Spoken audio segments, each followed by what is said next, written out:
Shalom. देवाची शांती आपणा सर्वाबरोबर असो. आपण प्रभू येशू ख्रिस्ताचे जे 7 उद्गार ते बोललेत, त्यांनी काढलेत, वधस्तंभावर असताना त्या उद्गारांच्याकडे किंवा त्या वाक्यांच्याकडे लक्ष देत आहोत. आपण हेही पाहिलं की हे जे उद्गार आहेत हे फार ऐतिहासिक आहेत. इतकंच केवळ नव्हे, परंतु हे विचार करण्याला भाग पाडणारे आहेत. आणि तिसरी गोष्ट, आपल्या वैयक्तिक जीवनाच्या आध्यात्मिक वाढीसाठी हे अत्यंत उपयुक्त व आवश्यक आहेत. आपण पहिल्या भागामध्ये 1 ते 3 उद्गार पाहिलेत आणि आज आपण तेथून पुढे जे उद्गार आहेत त्यांच्याकडे लक्ष देणार आहोत. त्यामध्ये 4था उद्गार जो आहे तो मी आपल्यासाठी वाचतो आणि तो मत्तेकृत शुभवर्तमान अध्याय 27:46 ह्या वचनामध्ये आपल्याला आढळतो. आणि तो असा: माझ्या देवा, तू माझा त्याग का केलास? फार वेगळंच असं हे वाक्य आहे की प्रभू येशू ख्रिस्त, जे आपण म्हणतो की देवाचा पुत्र, आणि मग त्यांनी स्वतः सुद्धा मनुष्याचा पुत्र अशी 2 नावं आपल्याला प्रभू येशू ख्रिस्ताचे आढळतात. असा हा देवाच्या जवळ असलेला, त्याची जवळीक दाखवणारा हा शब्द देवाचा पुत्र, आदी आणि अनंत काळापासून देव जो बाप, देव जो पुत्र, देव जो पवित्र आत्मा, हे जे त्रेक देवाचं स्वरूप आपल्याला पवित्र शास्त्र बायबलमध्ये आढळतं, ते कधीही त्याच्यामध्ये दुरावा झालेला दिसत नाही. पण ह्या ठिकाणी ह्या वाक्यामध्ये मात्र असं दिसतं की माझ्या देवा, तू माझा त्याग का केलास? आता ही जी त्यागाची जी भाषा आहे, जी दूर होण्याची भाषा आहे, ही मोठी चमत्कारिक वाटते. कारण त्रैक्य देव हा एक आहे, त्यांच्यामध्ये ऐक्य आहे, हे आपण नेहमीच पाहतो आणि ऐकतो.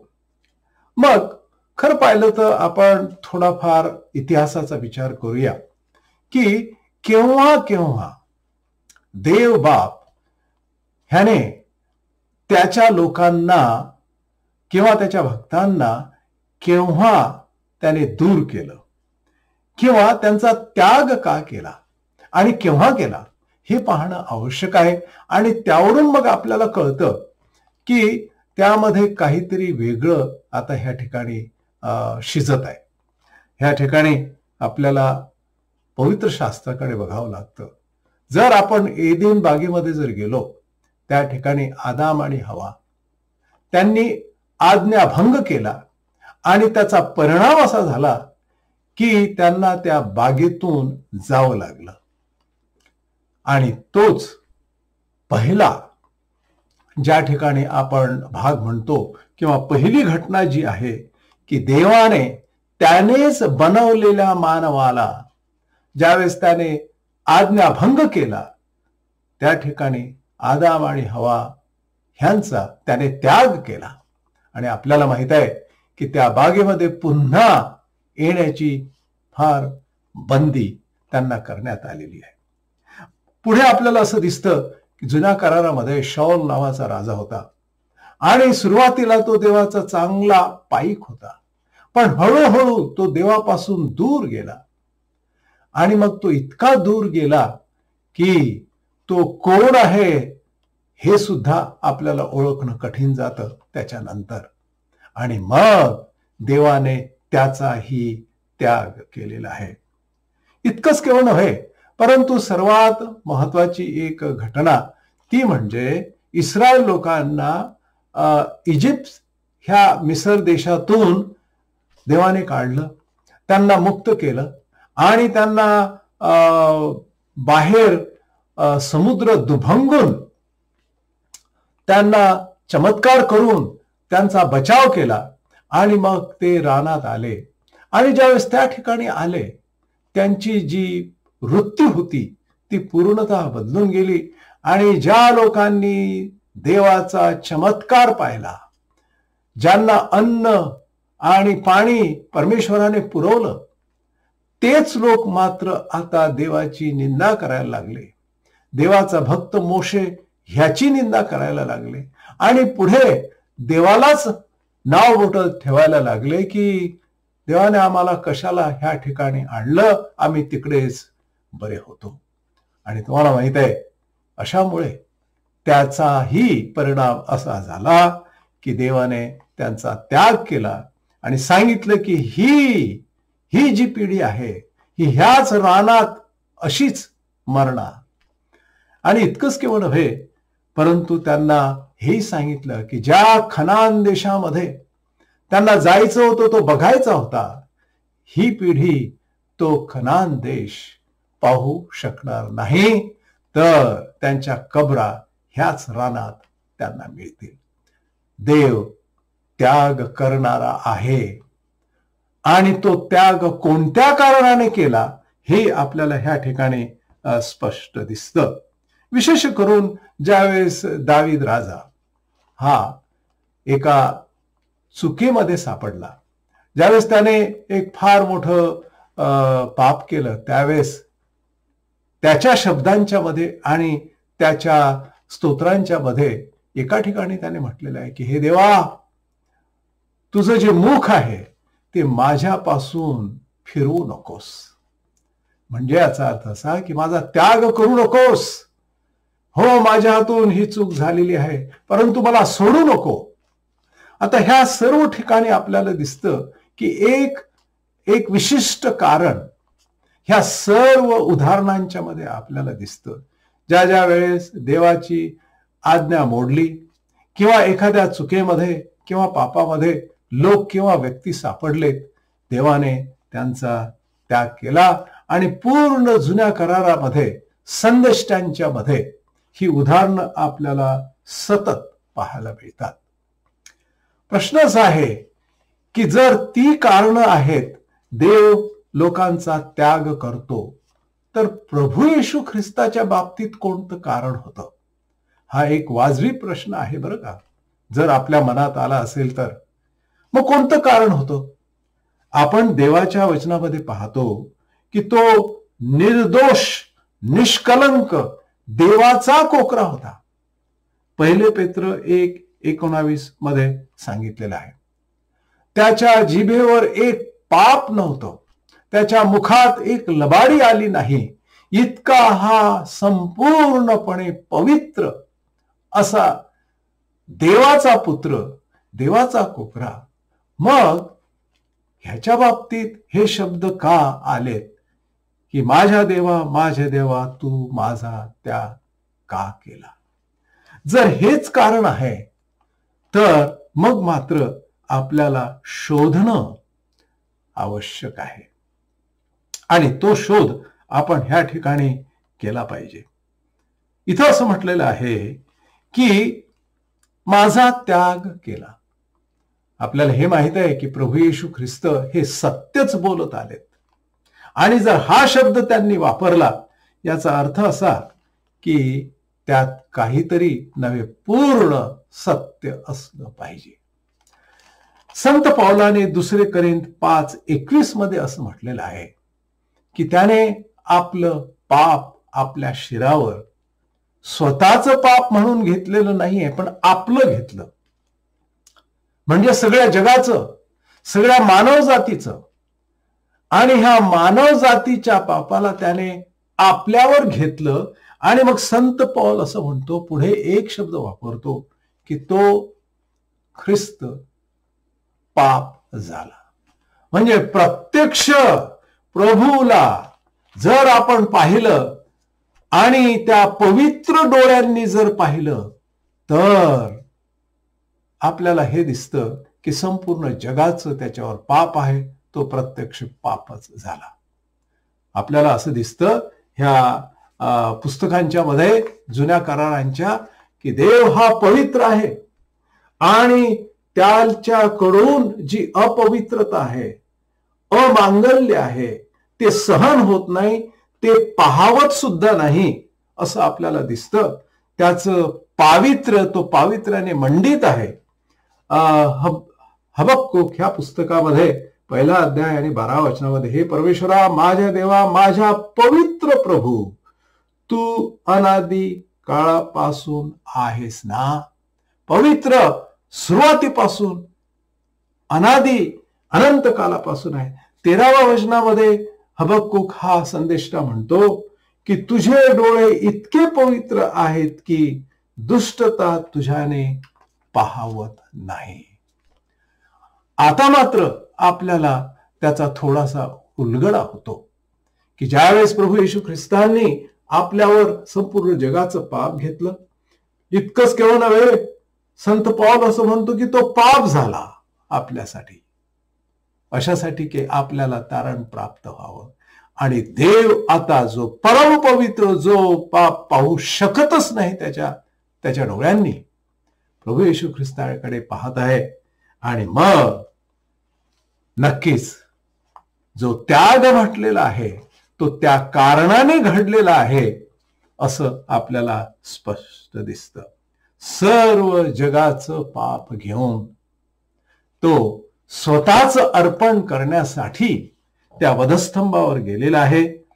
तो निष्कलंक स्वतःला अर्पितो असं इब्रिकरास पत्र 9:14 मध्ये सांगितलेलं आहे. मग आता अशा ह्या परिस्थितीमध्ये की ज्यावेळेस ह्यापूर्वी अनादी काळामध्ये आणि ह्या पुढे अनंत काळामध्ये कधीही देवज बाप आणि देवज पुत्र ह्यांच्यामध्ये कधीही अंतर निर्माण होणार नाही, ते अंतर प्रथम ह्या वेळेला झालेलं आहे त्या वधस्तंभावर असताना. आणि त्याचं कारण असं की प्रभू येशू ख्रिस्तांचं पाप नाही तर संपूर्ण जगाचं, प्रत्येक मानवाचं, त्यावेळेच्या, त्या अगोदरच्या वेळेच्या, आजच्या आणि ह्या पुढेही जितके वर्ष कदाचित आपल्याला मिळतील, ह्या सगळ्या लोकांचं पाप त्याच्या शिरावर आहे. आणि मग देव हा त्याच्यापासून दूर होतो आहे, कारण तो पाप पाहू शकत नाही. आणि मग आपल्याला असं वाटतं की नक्कीच हे जे वाक्य प्रभू येशू ख्रिस्त बोलले की तू माझा त्याग का केलास, याचा अर्थ असा की हा जो नियम आहे की ज्यावेळेस देवाचे नियम तोडण्यात येतात, ज्यावेळेस मनुष्य वेगवेगळ्या प्रकारच्या अनीतीच्या आणि कुकर्माच्या आणि अधर्माच्या मार्गाने जातो, त्यावेळेस हाच नियम आजही लागू होतो. ह्याच नियमाने परमेश्वर पूर्वीपासून चालत आलेला आहे आणि ह्याच नियमाने तो पुढे चालणार आहे. ह्याच नियमाने आज सुद्धा तो त्या मंडळ्या असो, ख्रिस्ती समाज असो, विश्वासणारे असो, अविश्वासणारे असो की कोणी असो, ह्याच एका नियमाने की तो पापाकडे, दुष्मार्गाकडे, अधर्माकडे पाहू शकत नाही आणि ह्याच नियमाने तो चालत असतो. जखर्या ह्या पुस्तकामध्ये असं म्हटलेलं आहे की मी यहुदी लोकांचं ऐकणार नाही कारण त्यांनी माझं ऐकलेलं नाही. त्या ठिकाणी पुन्हा देवाने त्यांचा त्याग कसा केला हे आपल्याला दिसतं. पुढाऱ्यांच्या बाबतीत मलाखीच्या पुस्तकामध्ये 2 अध्याय 9व्या वचनामध्ये सांगितलेलं आहे की याजक हे पुढारी आहेत आणि त्यांनी देवाचं वचन लोकांना सांगायचं आहे, मध्यस्थी करायची आहे. आणि मग असं म्हटलंय की त्यांनी पुन्हा देवाचं जे दिलेलं वचन आहे त्याप्रमाणे त्यांनी बोलले नाहीत, सांगितलेलं नाही, म्हणून त्यांना मी तुच्छ व नीच असे केलेलं आहे. पुन्हा एकदा आपल्याला दिसतं की त्यागाचं हे उदाहरण आहे. मंडळी, हा जर नियम आजही लागू जर आहे तर नक्कीच मात्र आपल्याला ह्यापासून फार मोठा धडा शिकण्यासारखा आहे. मला असं वाटतं की प्रभू येशू ख्रिस्ताला ज्या शारीरिक वेदना झाल्या, शिपायांनी त्यांना फटके मारले, रक्तबंबाळ शरीर झालं, डोक्यामध्ये जो काट्यांचा मुकुट होता त्या वेदना आणि मग त्या गुलगुथा टेकडीच्या कडे वधस्तंभ स्वतःला वाहून न्यावं लागलं. ह्या सगळ्या वेदनांच्या पेक्षा भयंकर वेदना कशामुळे झाली असेल असं वाटतं आपल्याला? ती म्हणजे ज्यावेळेस तो असं म्हणतो, माझ्या देवा तू माझा त्याग का केलास? मंडळी, ही वेदना फार कठीण आहे. ही वेदना फार भयंकर आहे. ज्यावेळेस देव लोकांचा त्याग करतो, ज्यावेळेस देव मंडळांचा त्याग करतो, ज्यावेळेस देव पुढाऱ्यांचा आणि देवाचे जे भक्त आहेत किंवा विश्वासणारे आहेत.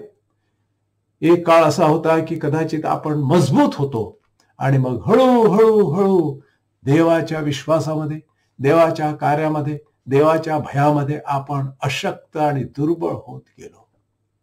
मला असं वाटतं की त्याकडून आपल्याला एक विशेष असा इशारा आहे आणि तो म्हणजे की देव आपल्या सगळ्यांच्यासाठी तो एकच नियम वापरतो. 1 पेत्र 2 अध्याय आणि 24 वचनामध्ये एक सुंदर वचन आलेलं आहे. ह्या संदर्भामध्ये ह्या ठिकाणी असं म्हटलेलं आहे की प्रभू येशू ख्रिस्ताने स्वतः तुमची आणि आमची पापे स्वदेही वाहून खांबावर नेली, यासाठी की आपण पापाला मेलेले होऊन सदाचारासाठी जगावे. मंडळी, फार सुंदर वचन ह्या ठिकाणी पेत्राने आपल्यासाठी लिहून ठेवलेलं आहे. प्रभू येशू ख्रिस्ताने ते वाहून नेलं. ते नेलं त्याच्या शरीरावर, त्याच्या डोक्यावर, त्याच्या खांद्यावर वाहून नेलेलं आहे. आता आपल्याला वाहायची गरज नाही. जर आपल्या डोक्यावर एखादं अधर्माचं जर गाठोड असेल संपूर्ण आयुष्याचं, तर त्या सर्व गाठोड्याला पूर्णपणे काढून टाकण्यासाठी प्रभू येशू ख्रिस्त समर्थ आहे. पण आपली जबाबदारी अशी आहे की आपण मात्र आता पुन्हा त्या गाठोड्याकडे न जाता त्याला मेल्यासारखं आपण टाकून देऊन सदाचाराचं, पावित्र्याचं, धर्माचं जीवन जगावं, अशी त्याने ह्या ठिकाणी इच्छा दर्शवलेली आहे. मला असं वाटतं की आज आपण आपल्या वैयक्तिक जीवनाकडे पाहूया आणि म्हणूया की परमेश्वरा, तू मला तारण दिलंस, तर आता मला सधर्मासाठी, सदाचारासाठी आणि निर्मळ जीवन जगण्यासाठी तू शक्ती आणि बुद्धी दे. 5वं वचन जे आहे ते योहान 19:28 ह्या वचनामध्ये आलेलं आहे. हे वचन असं आहे, प्रभू येशू ख्रिस्त म्हणाले की मला तहान लागली आहे. आता नवलाची अशी गोष्ट आहे की प्रभू येशू ख्रिस्त ह्या ठिकाणी तहान लागली आहे, परंतु पाणी वगैरे वगैरे हे असं मागत नाहीये. तहान लागली ह्यावरून त्यांना आपल्याला हे सांगताना दिसतं की ते पूर्ण पहा आपल्यासारखेच दिसत आहेत. जर मनुष्य एखादे काबाड कष्ट करतो, शेतीचं काम करतो वगैरे वगैरे, आणि मग दुपारची वेळ झालेली आहे की जी प्रभू येशू ख्रिस्ताच्या मरणाच्या वेळेस झाली होती, अशा वेळेला त्या उन्हातानामध्ये नक्कीच तहान लागते. आपल्याला नवल वाटतंय की हा देवपुरुष, देवाचा पुत्र, याला तहान लागली. याचा अर्थ काय? याचा अर्थ हा आहे की प्रभू येशू ख्रिस्त हे खरोखरच तुमच्या आणि माझ्यासारखे होते. देव हा जो शब्द होता, प्रारंभी शब्द होता, शब्द देवासह होता आणि तो शब्द देही झाला. म्हणजे काय? मानवाच्या वंशात आला, मानव झाला, तुमच्या आणि माझ्यासारखा. तो देवाचा पुत्र असल्या कारणाने काही एक विशिष्ट विचित्र प्रकारची एखादी शक्ती घेऊन जगात आलेला नाहीये. तर तो तुमच्या आमच्या सारखाच की ज्याला तहान आणि भूक लागली. आणि आजच्या ह्या वधस्तंभाच्या दिवशी त्या वधस्तंभावर खेळण्याच्या अगोदर कितीतरी वेदनांच्या मधून, फटक्यांच्या मधून, त्रासामधून आणि तो काट्यांचा मुकुट आणि विशेष रीतीनं वधस्तंभ घेऊन जाण्याचा जो प्रवास आहे, किती खडतर तो वाहून नेण्याचा जो भाग आहे, हे सगळं काही सहन करून मग आता त्या वधस्तंभावर तो म्हणतो की मला तहान लागली. मला असं वाटतं की तुम्हाला आणि मला स्पष्ट कळतं की प्रभू येशू ख्रिस्त हे खरोखरच तुमच्या आणि माझ्या सारखेच होते. ह्या बाबतीतचं जे भविष्य आहे, स्तोत्रसंहिता 22, 14 आणि 15 ह्या आणि बाकीच्या वचनांच्या मध्ये सुद्धा आहे. पण विशेष रीतीनं हे भविष्यात्मक आहे. जे भविष्य त्या काळी सांगण्यात आलं होतं, प्रभू येशू ख्रिस्त पूर्व 1000 वर्षापूर्वी, ते ह्या ठिकाणी पूर्ण होत आहे. स्तोत्र 69:21 मध्ये असं म्हटलेलं आहे, त्यांनी मला अन्न म्हणून विष खावयास दिले, तहान भागवण्यास मला त्यांनी अंब दिला. आम्ल पदार्थ होता तो, आणि तो त्यांनी त्यांना प्यायला दिला.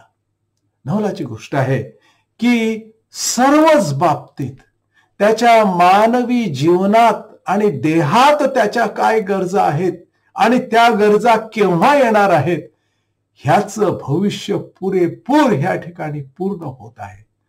कोणत्याही महापुरुषाच्या, महागुरूच्या जीवनामध्ये असल्या प्रकारचे तंतोतंत भविष्य आतापर्यंत पूर्ण झालेले नाहीये.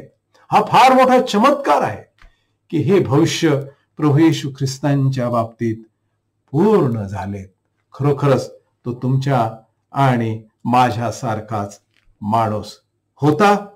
शब्द देही झाला, योहान 1:14 मध्ये सांगितलेलं आहे. त्याच पुस्तकामध्ये योहानाने तर सांगितलं की हाच शब्द जो देही झाला, जो मानव झाला, तो आपलं जीवन होता, तो आपला प्रकाश होता, तोच आपल्यासाठी एक सर्व प्रकारचं जे अल्फा आणि ओमेगा जे शब्द आहेत तो होता, प्रारंभ आणि शेवट होता. अनेक असे विचार आपल्याला मानव वंशात असताना त्यांनी आपल्याला दाखवले आणि योहानाने ते ह्या ठिकाणी नमूद केलेलं आहे. इतकंच केवळ अजून एका ठिकाणी प्रभू येशू ख्रिस्ताने पाणी मागितलं. नवलाची गोष्ट आहे की जो ह्या संपूर्ण सृष्टीचा निर्माता, ज्याने हे सगळे समुद्र पाणी निर्माण केलेलं आहे, त्याने पाणी मागावं. आणि त्याचा जो उल्लेख आहे योहानकृत शुभवर्तमान 4थ्या अध्यायामध्ये, शमरोनी स्त्रीच्या बरोबर बोलत असताना मध्यान्हाची वेळ होती आणि त्यावेळेस प्रभू येशू ख्रिस्त तिला म्हणाले की मला प्यावयास पाणी दे. नवलाची गोष्ट आहे की त्या ठिकाणी प्रभू येशू ख्रिस्ताचं मानवीपण तर आपल्याला दिसतच, पण अजून एक गोष्ट आपल्याला त्यामध्ये स्पष्ट दिसते, ती अशी की ह्या स्त्रीनं प्रभू येशू ख्रिस्ताला पूर्णतः मनुष्य म्हणूनच त्याच्यामध्ये पाहिलं. त्याच्यामध्ये दुसरा कोणताही उल्लेख तिला थोडाफार दिसला नाही शेवटपर्यंत. इतकंच केवळ आहे, परंतु तिला हेही समजलं की तुम्ही यहुदी माणसासारखे दिसता. त्या पलीकडे तिला काहीही ओळखता आलं नाही. त्याचं कारण असं की प्रभू येशू ख्रिस्त एवढे मनुष्य झाले की त्यांना त्या पलीकडे कोणालाही ओळखता आलं नाही. त्याचं कारण असं की खरोखरच तो मनुष्य झाला. आणि म्हणूनच हे जे वाक्य आहे त्यासाठी ते अत्यंत महत्वाचं वाक्य आहे. मग जर मनुष्य झाला, मनुष्यात वंशात जर तो आला, तर त्याचं कारण काय? त्याचं कारण असं की तुमच्या आणि माझ्या जीवनात काय घडतं, आपल्या प्रत्येकाच्या वैयक्तिक जीवनामध्ये, शारीरिक, मानसिक आणि आध्यात्मिक जीवनामध्ये ज्या ढवळाढवळ होतात, ज्या ओढाताणी होतात, जो त्रास होतो, भयंकर वेदना होतात, ह्या सर्वांचा अनुभव प्रभू येशू ख्रिस्तांनी घेतलं नव्हे, काही बाबतीत तर आपल्यापेक्षा जास्त अनुभव घेतलेला आहे. म्हणजे जर आपण कोणत्याही वेदना आणि त्रास आणि दुःख आणि वेगवेगळ्या प्रकारचे तणाव, ते मानसिक असो की शारीरिक असो, ह्यामधून जर तुम्ही जात असाल तर प्रभू येशू ख्रिस्ताला ते बरोबर हुबेहूब जसेच्या तसे कळतात. हा आहे आमचा प्रभू. मला तहान लागली, हो, पण त्यामधून प्रभू येशू ख्रिस्तांचा जो खरा परिचय आहे तो आपल्याला कळतो. आणि जर आपल्याला काही वेदना होत असतील तर ते त्याला जशाच्या तशा हुबेहूब समजतात. मग मला असं वाटतं की ह्या वाक्यानं आपल्याला आपल्या अंतःकरणामध्ये एक मोकळीक वाटते. अरे, मग असा जर आमचा प्रभू आहे तर आम्ही त्याला आमच्या गरजा मन मोकळेपणाने सांगू शकतो, कारण त्याला ते समजते. आणि म्हणूनच इब्रिकरास पत्र 4 अध्याय आणि 15व्या वचनामध्ये असं सांगितलेलं आहे संत पौलाने, कारण आपल्या सर्वांच्या दुर्बलतेविषयी ज्याला सहानुभूती वाटते असा नाही, असा आपला प्रमुख याजक नाही, तर तो सर्व प्रकारे आपल्याप्रमाणे पारखलेला होता तरी निष्पाप होता. पुन्हा एकदा वाचतो, कारण आपल्या सर्वांच्या दुर्बलतेविषयी ज्याला सहानुभूती वाटत नाही असा तो नाही, म्हणजे त्याला सहानुभूती आहे.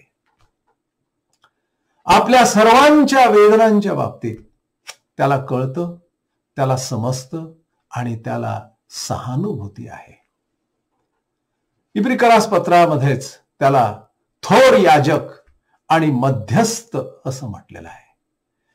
प्रभू येशू तुमचा आणि माझा मध्यस्थ देवाच्या समोर, जे त्याचे विश्वासणारे आहेत, त्याचे शिष्य आहेत, भक्तगण आहेत, त्यांच्या वतीनं त्यांच्या अशक्तपणाबाबतीत आणि त्यांच्या गरजांच्या बाबतीत सहानुभूती बाळगून तो देवाकडे सांगतोय आणि बोलतोय. मला असं वाटतं की आज आपण पूर्ण विश्वासानं, पूर्ण खात्रीनं प्रभू येशू ख्रिस्ताकडे येऊ शकतो. काही काही गोष्टी आपल्या जीवनामध्ये अशा असतात की आपण त्या सांगू शकत नाही. कोणीही त्याच्या बाबतीत सहानुभूती दाखवणार नाही, हेही आपल्याला कळतं. आणि मनुष्य तर नाहीच नाही. हा मनुष्य प्रभू येशू ख्रिस्त, जो देवाचाही पुत्र होता, तो खरा तुमचा आणि माझा मध्यस्थ, आणि इतकंच नव्हे परंतु आपणास तो मदत करण्यासाठी आज तयार आहे. किती सुंदर हे वचन आहे की तो तुमचा आणि माझा मध्यस्थ, ज्याला आपली काळजी आहे, ज्याची आपल्यावर मोठी प्रीती आहे. पुढे आपल्याला असं दिसतं, योहान शुभवर्तमान अध्याय 19 आणि 30वं वचन, ह्याकडे आपण थोडक्यात पाहू शकतो. फार सुंदर वचन आहे. आणि ह्या वचनामध्ये असं आपल्याला दिसतं की आता मात्र जवळजवळ सगळं काही पूर्ण होत आलेलं आहे, नवे पूर्ण झालेलं आहे. मी काही अगोदरची वचनं वाचतो आणि ती वचनं येणेप्रमाणे आहेत. 30वं वचन अर्थात 28व्या वचनापासून मी वाचतो. 19 अध्याय. ह्यानंतर आता सर्व पूर्ण झाले आहे हे जाणून येशूने शास्त्रलेख पूर्ण व्हावा म्हणून मला तहान लागली असे म्हटले. तेथे आंब भरून ठेवलेले एक भांडे होते, म्हणून त्यांनी आंब भरलेला स्पंज एजोब झाडाच्या काठीवर बसून त्याच्या तोंडाला लावला. हे आपण पाहिलं, ती पूर्ती आपण पाहिली. आणि मग 30वं वचन असं म्हणतंय, येशूने आंब घेतल्यानंतर पूर्ण झाले आहे असे म्हटले आणि मस्तक लवून आपला आत्मा समर्पण केला. पूर्ण झालं. आपल्याला माहित आहे की हा शब्द असा आपल्याला दिसतो की एखादं कार्य असतं, एखादी कामगिरी आपल्यावर सोपून दिलेली असते आणि मग ती पूर्ण होते. एखादं जबाबदारीचं कार्य असतं, कोर्ट कचेऱ्यांचं कार्य असतं. आपल्याला माहिती आहे की वर्षाची वर्ष ती कामं पूर्णच होत नाहीत, अपूर्णच राहतात. कधी कधी तर त्या पार्टी जे असतात, जे लोक त्याच्यामध्ये समाविष्ट असतात, ते ह्या जगातून निघून जातात, पण कोर्ट कचेरीची कामं पूर्णच होत नाही. अनेक गोष्टी आहेत जगामध्ये.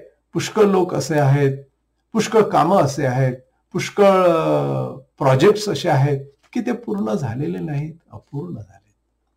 काही काही महान लोकांच्या, थोर लोकांच्या जीवनात सुद्धा तसंच आहे.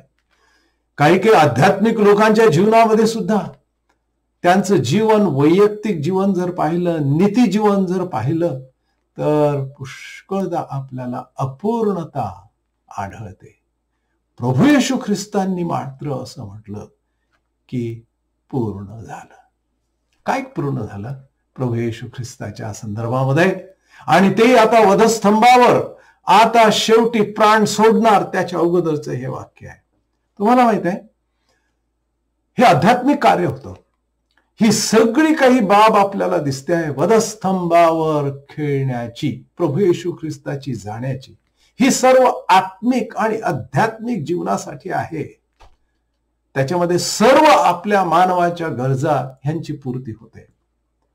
आणि म्हणून मग प्रभू येशू ख्रिस्तांनी म्हटलं की पूर्ण झालेलं आहे. भविष्याच्या संदर्भामध्ये आपण बोलतच आहोत. भविष्याच्या संदर्भात म्हणायचं झालं तर तुम्हाला माहिती आहे, सर्वात मोठं एक भविष्य उत्पत्ती 3:15 मध्ये सांगितलेलं आहे की ज्यावेळेस आदाम आणि हवा ह्यांनी देवाची आज्ञा मोडली आणि मग त्यानंतर देवाने त्यांना शाप दिला. आणि त्या शापामध्ये एक वाक्य आहे की तुझी संतती, सापाला म्हटलं, तुझी संतती तुझे डोके ठेचेल. म्हणजे सैतानाला दिलेला हा शाप, तुझी संतती, हवेची संतती. आणि तुम्हाला माहित आहे, नेमकं तेच ह्या ठिकाणी झालेलं आहे. सैतानाला पूर्णपणे पराजित करण्याचं काम प्रभू येशू ख्रिस्ताच्याच द्वारे झालं. वैयक्तिक जीवनामध्ये इतकं त्यांनी ते पूर्ण केलं की त्यांच्या मुखामध्ये एक लबाडी आली नाही. एवढं पवित्र जीवन जगणारा एकच प्रभू, एकच अवतार ह्या जगामध्ये झाला आणि तो म्हणजे प्रभू येशू ख्रिस्त. तसा विजय करून सैतानाचं डोकं ठेचण्यात आलं. ते भविष्य आता पूर्ण झालं. फार सुंदर आहे. तुम्ही म्हणाल की आम्हाला जगामध्ये तर तसं काही दिसतच नाही, असं दिसतं की सगळं काही जसेच्या तसंच चालू आहे, सैतानाचीच कामं पुढे जातात आणि यशस्वी होतात. तसं नाही. ज्या सर्वांनी प्रभू येशू ख्रिस्ताला ओळखलं, पारखलं आणि विश्वासलं, त्यांना नक्की समजतं की प्रभू येशू ख्रिस्ताने जो विजय घेतलेला आहे तो सैतानाच्या सर्व दुरात्म्यांच्यावर, सर्व इतर शक्तींच्यावर आहे. तुम्हाला माहिती आहे, जर आपण वारली भाग किंवा इतर वेगवेगळ्या प्रकारच्या विभागांच्या मध्ये, वनवास्यांच्या मध्ये जर गेलो तर त्या ठिकाणी आपल्याला दिसतं की पुष्कळ कधी कधी सैतानी प्रकार दिसतात. आणि काहींनी असं अनुभवलं की ज्यावेळेस त्यांनी प्रभू येशू ख्रिस्तांचं नाव घेतलं तर त्या सर्व शक्ती पळून गेल्यात, दूर गेल्यात आणि कधीही त्यांना त्यांच्या जीवनामध्ये त्यांचा त्रास झालेला नाही आहे. कारण प्रभू येशू ख्रिस्ताने सैतानावरच्या विजयाचं कार्य त्या वधस्तंभावर जाऊन पूर्ण केलेलं आहे. मला असं वाटतं की पुढे आपल्याला हे पण दिसतं की प्रगटीकरण ह्या पुस्तकामध्ये 12व्या अध्यायामध्ये 11व्या वचनामध्ये सैतानाला अजून एक नाव दिलेलं आहे. विश्वासणाऱ्यांना किंवा जे देवाचे लोक आहेत, भक्त आहेत, त्यांना दोष लावणारा म्हणजे सैतान. नवलाची गोष्ट आहे, वेगळंच वर्णन या ठिकाणी सैतानाचं केलेलं आहे. म्हणजे शैतान फार मोठमोठ्या गोष्टी करत नाही, कधी कधी साधा दोष लावण्याचा जो प्रकार आहे तो करतो. आणि ते सुद्धा थांबवण्याचं काम शैतानाला पराजित करून प्रभू येशू ख्रिस्ताने आपल्यासाठी केलेलं आहे. आणि मग अशा अनेक जे भविष्य सांगितण्यात आलेले आहेत जुन्या करारामध्ये, ते सुद्धा पूर्ण करण्यात आलेलं आहे. तुम्हाला माहित आहे, जे वेगवेगळ्या प्रकारचे विधी होते, अर्पण होते, वेगवेगळ्या प्रकारच्या आहुती होत्या द्यायच्या, पवित्र मंदिरामध्ये वेगवेगळ्या प्रकारचे साहित्य होते, हे सगळे काही उपकरण होते, ते सगळे साहित्य वगैरे एक दर्शक होतं.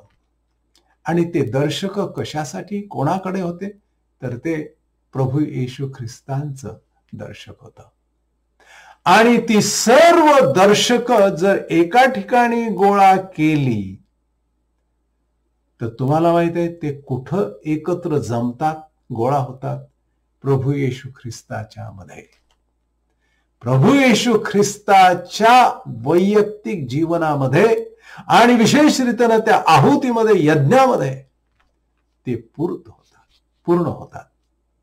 त्याने स्वतःचीच आहुती यज्ञ म्हणून आणि त्याचप्रमाणे एक याजक म्हणून, महायाजक म्हणून परमपवित्र स्थानामध्ये देवाच्या समोर जाऊन आपली स्वतःची आहुती केली.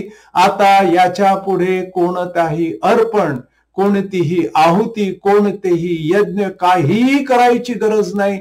पूर्ण झालं प्रभू येशू ख्रिस्ताच्या ह्या आहुतीनं, अर्पणानं आणि मरणानं.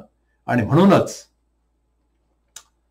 प्रभू येशू ख्रिस्ताचं मरण, त्यावेळेस ते म्हणाले, पूर्ण झालं, माझं कार्य पूर्णपणे मी केलेलं आहे. आणि आता तो पवित्र निष्कलंक देवाचा कोकरा म्हणून अर्पिला गेलेला आहे. पुढे आपल्याला अजून एक वचन योहान 3:14 मध्ये सांगण्यात आलेलं आहे की प्रभू येशू ख्रिस्त म्हणाले की त्यांना उंच करण्यात येईल आणि लोक त्यांच्याकडे पाहून जीवन पावतील. आणि ते उदाहरण त्यांनी जुन्या करारामधून मोशेच्या काळचं आणलं की त्यांच्या त्या लोकांच्या मध्ये, जिथे हे सगळे लोक राहत होते, त्या ठिकाणी लोक साप चावून मरत होते. आणि त्यावेळेस अर्थात त्यांच्याकडे दुसरे कोणतेही उपाय नव्हते आणि ही फार मोठी समस्या झाली. मग देवाने मोशेला सांगितलं की एक पितळेचा सर्प उंच एका खांबावर तू ठेव आणि लोकांना जर साप दंश झाला तर त्याच्याकडे पाहून ते पूर्ण होतील, किंबहुना बरे होतील. तुम्हाला माहितीये, अर्थात तो पितळेचा होता, त्याच्यात काहीच नव्हतं, त्याच्यात जीवही नव्हता आणि विषही नव्हता. पण फक्त देवाने सांगितलं होतं आणि जो कोणी देवाची आज्ञा पाळतो तो जगतो. म्हणजे देवाची आज्ञा त्याच्यामध्ये महत्वाची होती. आणि मग आता प्रभू येशू ख्रिस्तांनी तेच भविष्यात्मक उदाहरण घेतलं आणि म्हणाला की मनुष्याचा पुत्र तसा उंचावला जाईल आणि जो कोणी त्याच्याकडे पाहिल तो जगेल. म्हणजे काय, ह्या ठिकाणी मनुष्याचा पुत्र म्हणजे त्याच्यात काही पाप नव्हतं. म्हणजे त्याच्यामध्ये जसं त्या पितळेच्या त्या सापामध्ये काहीही नव्हतं, विष नव्हतं, तसंच प्रभू येशू ख्रिस्तामध्ये पाप, आध्यात्मिक विष काहीही नव्हतं. परंतु मनुष्य प्राण्याच्या अंतःकरणामध्ये दुसरं काहीही नाही, फक्त अधर्म आहे. सर्वांनी पाप केलेलं आहे असं आपण नवीन करारामध्ये, रोम करासपत्रामध्ये वाचतो. मग त्याच्यावर एक उपाय आहे की जर ह्या प्रभू येशू ख्रिस्ताला त्या वधस्तंभावर उंचावर जर पाहिलं तर त्यांचं विष विश्वासाने नाश पावतं, म्हणजेच त्यांना क्षमा मिळते. किती मोठा ही कृती आहे आणि किती मोठं भविष्य ह्या ठिकाणी प्रभू येशू ख्रिस्तांच्या मध्ये पूर्ण झालेलं आहे. तुम्हाला माहित आहे, प्रगटीकरणाच्या पुस्तकामध्ये 13वा अध्याय 8व्या वचनामध्ये तर असं सांगितलेलं आहे की जगाच्या स्थापनेपासून वधलेला हा कोकरा आहे. जगाच्या स्थापनेच्या पासूनच हे ठरवलेलं होतं देवाने, त्रैक देवाने. कारण त्याच्याशिवाय माणसाच्या उद्धारासाठी, मुक्तीसाठी, मोक्षासाठी इतका चांगला उपाय दुसरा कोणता नाही. एक शेवटचा पवित्र कोकरा म्हणजे प्रभू येशू ख्रिस्त ह्याचं अर्पण. आणि ते भविष्य ह्या ठिकाणी आता पूर्ण होत आहे, नवे झालेलं आहे. कारण त्यांनी वाक्य असं वापरलं की पूर्ण झालं. पुढे होणार, होत आहे असं नाही, पूर्ण झालं. हे तुमच्या आणि माझ्यासाठी झालेलं आहे. इब्रिकरास पत्र 9वा अध्याय 12व्या वचनामध्ये बकरे वासरे ह्याचे नव्हे तर स्वतःचे रक्त अर्पण करून एकदाच परमपवित्र स्थानात प्रभू येशू ख्रिस्त गेला आणि त्याने सार्वकालिक मुक्ती मिळवली. सार्वकालिक मुक्ती तुमच्या आणि माझ्यासाठी मिळवली. आता प्रश्न असा आहे ह्या वाक्यानुसार की ती मिळवली म्हणजे आपल्याला मिळाली, मग आपल्याला काहीही जबाबदारी नाही, तसं नाहीये. याचा अर्थ असा की ती मिळालेली आहे, पण प्रश्न तो घ्यायचा आहे. ती घेण्याची क्रिया आपल्याला विश्वासानं प्रभू येशू ख्रिस्तावर विश्वास ठेवून ती करायची आहे. जर आपण त्याच्यावर विश्वास ठेवला तर तो विश्वासू नाही आहे. तुम्हाला आणि मला तारण दिल्याशिवाय राहणार नाही. पूर्ण झालं. काय पूर्ण झालं? देवाची जी योजना होती आणि त्याच्या ज्या पूर्ण तारणाच्या साठी ज्या योजना होत्या, ती महान योजना पूर्ण झाली. देवाची इच्छा जी करायची होती ती प्रभू येशू ख्रिस्ताने इतंभूत पूर्ण केली. प्रभू येशू ख्रिस्ताने म्हटलं की माझं अन्न म्हणजे प्रभू येशू ख्रिस्त म्हणतात की माझं अन्न अक्षरशः जगण्यासाठी म्हणजे देवाची इच्छा त्याप्रमाणे करणं आणि जगासाठी आहुती तारणासाठी देणं, हे जे त्याचं कार्य होतं हे पूर्ण झालेलं आहे. फार मोठं वाक्य प्रभू येशू ख्रिस्तांनी आपल्यासाठी केलं, पूर्ण झालं. आणि ज्यावेळेस कार्य पूर्ण होतं याचा अर्थ असा की तिथे विजय प्राप्त झालेला आहे. हे जे वाक्य आहे हे विजयाचं वाक्य आहे. पण कोणासाठी? तुमच्या आणि माझ्यासाठी सुद्धा. प्रभू येशू ख्रिस्तांनी तर ते पूर्ण केलंच, परंतु तुमच्या आणि माझ्या आध्यात्मिक जीवनासाठी सुद्धा ते विजयाचं असं ठरतं. आपण आता शेवटच्या वाक्याकडे आलेलो आहोत आणि ह्या शेवटच्या वाक्यामध्ये सुद्धा आपल्याला फार मोठा अर्थ आढळतो. ह्या वाक्यामध्ये तुम्हाला मला विशेष रीतीनं आता जायचं आहे आणि हे वाक्य आपल्याला लूका शुभवर्तमान 23वा अध्याय ह्याकडे विशेष रीतीनं वळावं लागतं. लूका शुभवर्तमान अध्याय 23 आणि 46 वचन मी आपल्यासाठी ह्यावेळेस वाचतो. फार महत्वाचं आहे आणि ते वचन वाचत असताना आपण पुनरपी अगदी गंभीरतेने त्याकडे लक्ष देऊया. 46 वचनामध्ये अर्थात 44 वचनापासून मी वाचतो. आता सुमारे 2 प्रहार झाले आणि सूर्यप्रकाश नाहीसा होऊन 3ऱ्या प्रहरापर्यंत सर्व देशभर अंधार पडला आणि पवित्र स्थानातील पडदा मधोमध फाटला. तेव्हा येशू उच्च स्वराने ओरडून म्हणाला, हे बापा, मी आपला आत्मा तुझ्या हाती सोपून देतो. हे बापा, मी आपला आत्मा तुझ्या हाती सोपून देतो. भरपूर ह्या काही वचनांच्या मध्ये शिकण्यासारखं आहे, पाहण्यासारखं आहे आणि आपल्या जीवनात आणण्यासारखं आहे. ह्या ठिकाणी अनेक गोष्टी घडल्या ह्या 3 वचनांच्या मध्ये.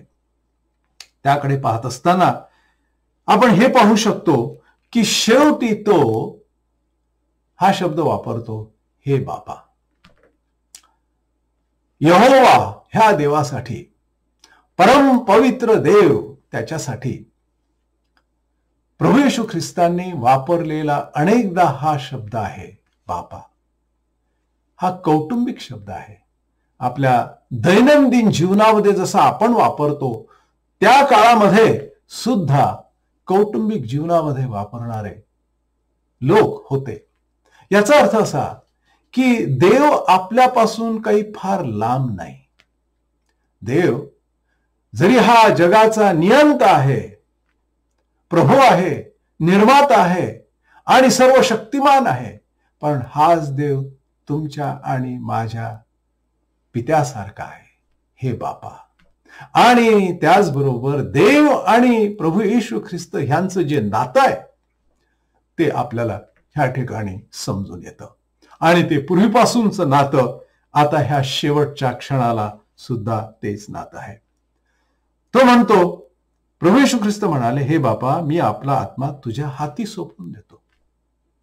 याचा अर्थ असा की परत आता ते आपलं काम संपलं, पूर्ण झालं आणि आता परत ज्या ठिकाणावरून ते आलेत त्या ठिकाणी आता ते परत जात आहेत, ते म्हणजे पित्याकडे. आणि त्यांचा आत्मा हा देवाच्या हाती ते सोपून देत आहे. आपल्याला माहित आहे, योहान 1:1 मध्ये सांगितलेलं आहे की प्रभू येशू ख्रिस्त हे 2000 वर्षापूर्वी आलेत आणि फक्त त्या काही वर्षांच्या पर्यंत ते जगलेत आणि मग आता ते जात आहेत देवाकडे, कारण मरत आहेत म्हणून. तसं नाही. प्रभू येशू ख्रिस्त हे प्रारंभापासून, आदी अनंत काळापासून आणि अनंत काळापर्यंत राहणार आहे.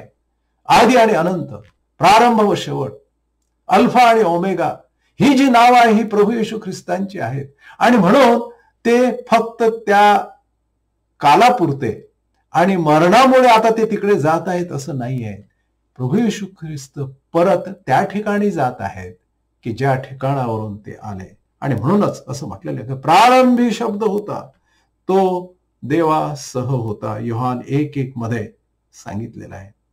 मग प्रभू येशू ख्रिस्त ते पुन्हा एकदा एका कार्यासाठी जात आहेत आणि ते म्हणजे प्रगटीकरणाच्या पुस्तकामध्ये सांगितलेलं आहे 10व्या अध्यायामध्ये की तो आपला मध्यस्थ आहे, देवाच्या उजवीकडे बसलेले, पण तुमच्या आणि माझ्यासाठी सतत मध्यस्थी करणारे, आपल्या वतीनं मध्यस्थी, आपल्यासाठी मध्यस्थी, त्याच्या विश्वासणाऱ्यांच्या काळजीपोटी आणि प्रेमापोटी, त्यांचं संरक्षण व्हावं म्हणून त्याच्या पोटी त्या ठिकाणी ते दिसतात आपल्याला.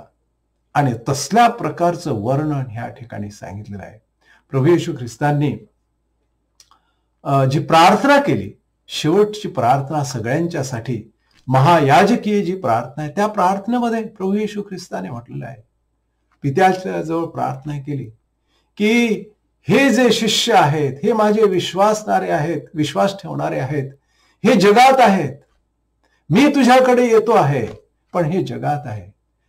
हे देवा, ह्यांचं तू संरक्षण कर, ह्यांचा तू सांभाळ कर, असं म्हटलेलं आहे. जगाने माझा द्वेष केला आणि जग त्यांचा सुद्धा द्वेष करणार आहे. ह्या जगात आपल्याला काय सहन करावं लागत आहे, करणार आपण आहोत, हे प्रभूला पूर्ण माहित आहे. आणि म्हणून प्रभू येशू ख्रिस्त हे वधस्तंभावरून म्हणाले की प्रभू, हे देवा, मी आपला आत्मा तुझ्या हाती सोपून देतो, मी तुझ्याकडे येत आहे, कारण माझं कार्य अजून तिथून पुढे चालणार आहे. अजून एक गोष्ट आपल्याला स्पष्टपणे दिसते की मरणानंतर काय होतंय. मरणानंतर प्रभू येशू ख्रिस्ताच्या ह्या वाक्याच्या द्वारे हे आपल्याला दिसतं की मरणानंतर हे अनंत जीवन आहे, सार्वकालिक जीवन आहे, सार्वकालिक अस्तित्व आहे. पुष्कळ काही तत्वज्ञान असं सांगतात की मरणानंतर काहीच नाही, मरणानंतर शून्य आहे, मरणानंतर अजून काही काय आहे, वगैरे वगैरे वगैरे. आत्मा हा विलीन होतो, कुठंतरी जातो, म्हणजे शून्य आहे. आपल्या कर्माचंही काही नाही, धर्माचंही काही नाही, काहीच नाही. तुम्ही वाईट करा, चांगलं करा, काही करा, शेवटी तुम्ही आपण शून्यच आहात. तसं ह्या शिक्षणाप्रमाणे आपल्याला म्हणता येत नाही. प्रभू येशू ख्रिस्त ह्यानंतर गेलेत, याचा अर्थ असा की ह्या जगाच्या पलीकडचं जीवन प्रत्येक मानवाला पण आहे. आपल्याला त्या देवाकडे सगळ्यांना जायचं आहे असं आपल्याला म्हणायचं आहे आणि त्याच्यावर विश्वास ठेवायचा आहे. मी सांगितल्याप्रमाणे ह्या वचनांच्या मध्ये अनेक गोष्टी आलेल्या आहेत. त्यामध्ये एक महत्वाची गोष्ट सुरुवातीला आली आणि नंतरही आली. तिसऱ्या प्रहरापर्यंत सर्व देशभर अंधार पडला. मग 48व्या वचनामध्ये हे दृश्य पाहण्याकरता जमलेले सर्व समुदाय झालेल्या घटना पाहून ऊर बडवीत परत गेले. 47 वचन, तेव्हा जे झाले ते पाहून शताधिपतीने देवाचे गौरव करून म्हटले, खरोखर हा मनुष्य नीतिमान होता. हे सुंदर उद्गार शताधिपती ह्या अधिकाराने प्रभू येशू ख्रिस्तांच्या बाबतीत काढलेत. ह्या पूर्ण कालखंडामध्ये हे 7 वाक्य होत असताना प्रभू येशू ख्रिस्ताचं वधस्तंभी जाणं, त्या वधस्तंभावरचे त्यांचे शब्द, आजूबाजूच्या लोकांच्या प्रतिक्रिया, आजूबाजूच्या लोकांची निंदा, छळ, त्याचा अंब, त्याला दिलेलं विष, वगैरे वगैरे वगैरे, हे सगळं हा शताधिपती जवळून पाहतो. आणि मग आता शेवटी ज्यावेळेस प्रभू येशू ख्रिस्त ह्या जगातून निघून गेलेले आहेत, त्यावेळेस त्याने हा शब्द 47व्या वचनामध्ये लूक शुभवर्तमान 23व्या अध्यायाच्या असं म्हटलेलं आहे, ते पाहून शताधिपतीने देवाचे गौरव करून म्हणाले, खरोखर हा मनुष्य नीतिमान होता. किती महत्वाची ग्वाही ह्या शताधिपतीने दिली. त्याने प्रत्यक्ष पाहिलं हा प्रभू येशू ख्रिस्त काय आहे, कोण आहे, काय त्याचं शिक्षण आहे, काय त्याचं दिव्य आहे. आणि तो म्हणतो की हा पवित्र आहे, निष्कलंक आहे, निर्मळ आहे. आणि त्याच्यासाठी त्याने देवाचं गौरव त्या ठिकाणी केलेला आहे. मला असं वाटतं की आपण स्वतःला विचारू शकतो की माझा प्रतिसाद काय आहे. मी कशा प्रकारे ह्या प्रभू येशू ख्रिस्ताचं दर्शन घेतलं आणि त्या दर्शनातून माझे शब्द आतापर्यंत कधीही निघालेत का की धन्य माझा प्रभू, ह्याच्यासारखा पवित्र आणि निष्कलंक महान तारण आणि उद्धार करणारा प्रभू कोणी नाही. आणि मग त्याच्यासाठी देवाचं गौरव आपल्या मुखातून आपोआप पडायला पाहिजे. मला असं वाटतं की ते आज व्हायला पाहिजे. अत्यंत कृतज्ञ रीतीनं देवाचं गौरव आणि आभार मानू शकतो. अजून एक व्यक्तीचं ह्या ठिकाणी प्रतिक्रिया किंवा बोलणं आपल्याला सांगायला काय हरकत नाही की जे ह्या अगोदर आलेलं आहे. प्रभू येशू ख्रिस्त तो खांब वाहत असताना काय झालं की पुष्कळ लोक रस्त्याच्या आजूबाजूला उभे राहून ते पाहत होते. आणि प्रभू येशू ख्रिस्त खांब वाहत असताना पडत होते, झडत होते, वगैरे वगैरे, थकलेले होते. आणि अशा त्या उन्हाच्या त्या दिवसामध्ये ही सगळी परिस्थिती, आणि शेवटी काय झालं की माझी खात्री आहे की ते पडलेत, उठू शकत नव्हते, वाहू शकत नव्हते.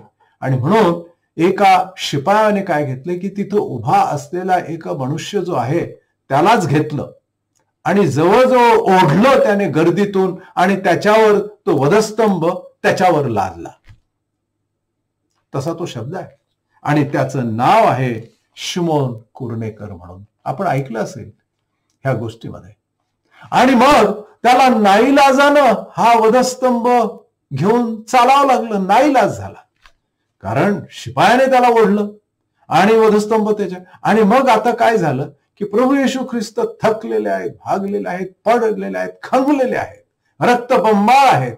आणि अशा प्रभू येशू ख्रिस्ताच्या मागे मागे मागे वधस्तंभ घेऊन त्यांचाच तो चाललाय. मोठी चमत्कारिक घटना आहे.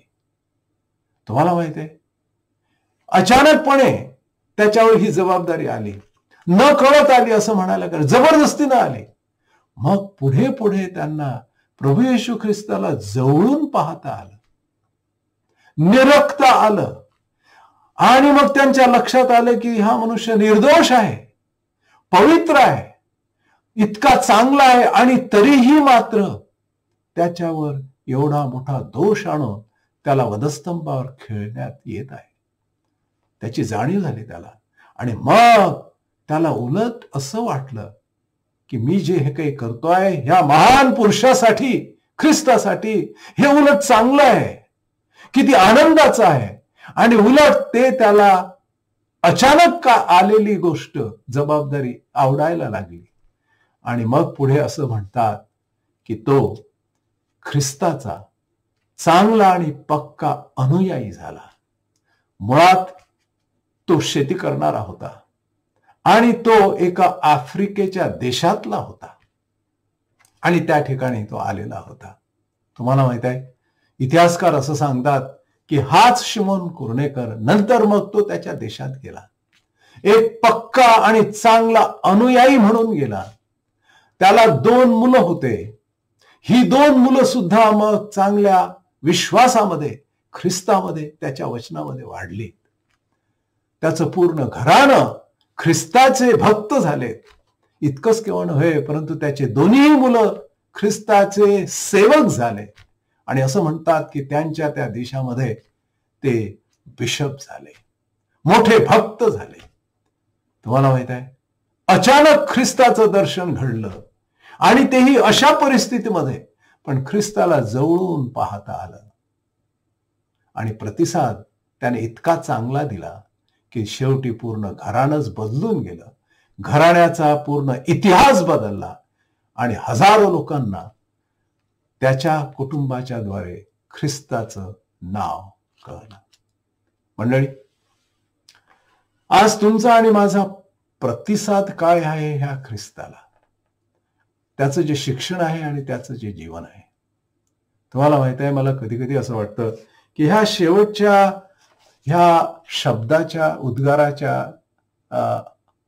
वेळेला असं म्हटलेलं आहे की सूर्यप्रकाश नाहीसा झाला आणि 3ऱ्या प्रहरापर्यंत सर्व देशभर अंधार पडला. मला हा जो प्रतिसाद आहे हा मोठा मजेदार वाटतो सूर्याचा.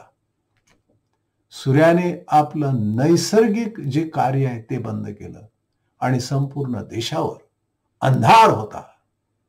मला असं वाटतं की सूर्य त्या ठिकाणी एक आपल्याला धडा शिकवतो की जो निर्जीव आहे, ज्याला काही कळत नाही, ज्याला आत्मा नाही, हृदय नाही, पण कदाचित जाणीव झाली की अरे माझा उत्पन्न करता निर्माता प्रभो, त्याचं मरण मी कसं पाहावं, आणि म्हणून त्याने आपले डोळे बंद केलेत आणि संपूर्ण देशभर अंधार पडला. मंडळी, निसर्गाने दिलेला प्रतिसाद मोठा चमत्कारिक आहे. शताधिपतीने दिलेला चमत्कार फार मोठा गौरवाचा आहे आणि शिमोन कुर्णेकरचा प्रतिसाद हा आशीर्वादाचा आहे. तुमचा प्रतिसाद काय आहे? हा प्रश्न आज आपल्या मनात ठेवूया. खरोखरच मनापासून ख्रिस्ताची चरण आपण धरलीत का? खरोखरच मनापासून ख्रिस्ताला स्वीकारलं का? जर ख्रिस्ताला स्वीकारलं तर तारणाला स्वीकारलेलं आहे. ख्रिस्ताला जर स्वीकारलं तर आपण प्रकाशाला स्वीकारलेलं आहे. ख्रिस्ताला जर स्वीकारलं तर सार्वकालिक जीवनाला आपण स्वीकारलेलं आहे. या आपण सर्व मिळून प्रभू येशू ख्रिस्ताचे भक्त आणि अनुयायी म्हणून अधिक पुढे जाऊ, पुढे वाटचाल करू आणि आपल्या आध्यात्मिक जीवनामध्ये आपण अधिक मजबूत राहूया. देव आपणास आशीर्वाद देव. शालोम.